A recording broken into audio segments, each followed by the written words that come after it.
Yemen युद्ध असो मध्य पूर्व का वह संघर्ष जो एक दशक से ज़्यादा समय से खून, भूख और तबाही का पर्याय बन चुका है। इस युद्ध की शुरुआत में सऊदी अरेबिया और यूनाइटेड अरब एमिरेट्स यूएई एक ही गठबंधन के हिस्से थे, एक ही दुश्मन के खिलाफ। लेकिन अब सवाल उठ रहा है, क्या सऊदी अरेबिया और यूएई खुद आमने सामने आ चुके हैं? अगर हाँ, तो क्यों? और इस टकराव में हुतीस की भूमिका क्या है? यमन युद्ध अब सिर्फ सरकार बनाम विद्रोही संघर्ष नहीं रहा। यह रणनीतिक हितों, क्षेत्रीय प्रभुत्व और भविष्य की राजनीति की जंग बन चुका है। येमेन वॉर की शुरुआत, कहानी कहाँ से शुरू हुई? यमन अरब प्रायद्वीप का सबसे गरीब देश, लेकिन भौगोलिक रूप से बेहद अहम। 2014 में हुतीस रिबेल्स ने राजधानी सनाआ पर कब्जा कर लिया। इसके बाद यमन की अंतर्राष्ट्रीय मान्यता प्राप्त सरकार देश से बाहर हो गई। सऊदी अरेबिया ने आरोप लगाया कि हौथिस को ईरान का समर्थन हासिल है और यह सऊदी सिक्योरिटी के लिए सीधा खतरा है। 2015 में सऊदी लेड कोalition बनी, जिसमें यूएई, बहरीन और अन्य सहयोगी शामिल थे। लक्ष्य साफ था, हुतीस को रोकना, यमन सरकार को बहाल करना, ईरान के प्रभाव को सीमित करना।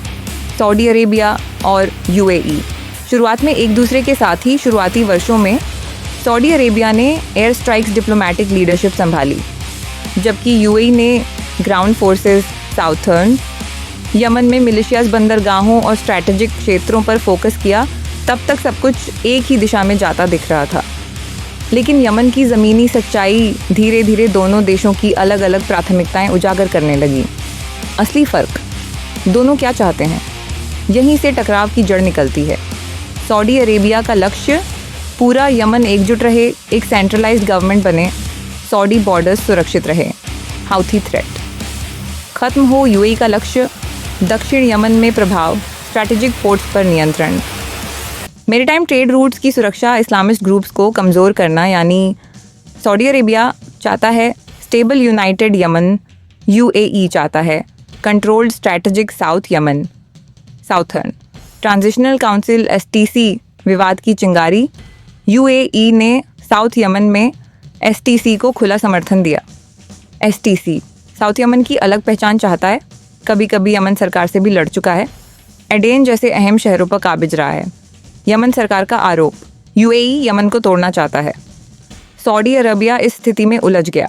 एक और गठबंधन साथी यूएई, दूसरी ओर उसकी समर्थित यमन सरकार।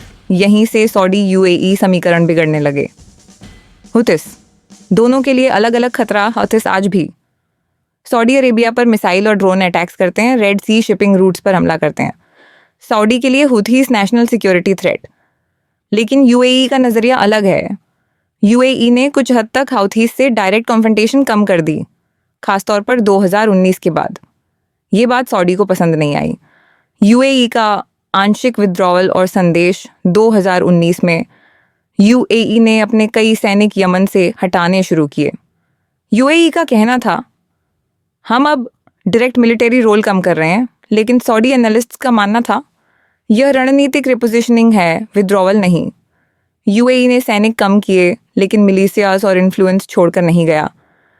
यहीं से सस्पिशन और गहरा हुआ।